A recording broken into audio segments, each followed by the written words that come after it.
জয়প্ৰকাশ দাস আৰু যদি অখিল গগৈ যদি জিকে বাদ দিওঁ তেতিয়াহ'লে বিৰোধীত হিন্দু বিধায়ক নাথাকিব। মই বহুদিন আগতে কৈছিলোঁ যে কংগ্ৰেছত হিন্দু সমাজ থকাৰ পৰিৱেশ নাই আৰু সেইকাৰণে ভূপেন বৰা প্ৰদ্যুৎ বৰদলৈক আমি মাতি আনিছিলোঁ।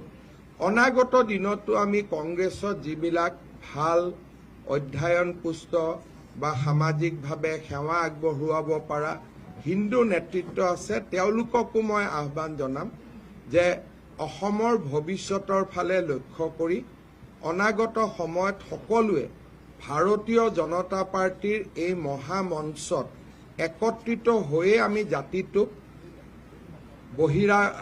বিদেশী বাংলাদেশী বিদেশীৰ পৰা আমি ৰক্ষা কৰিব লাগিব।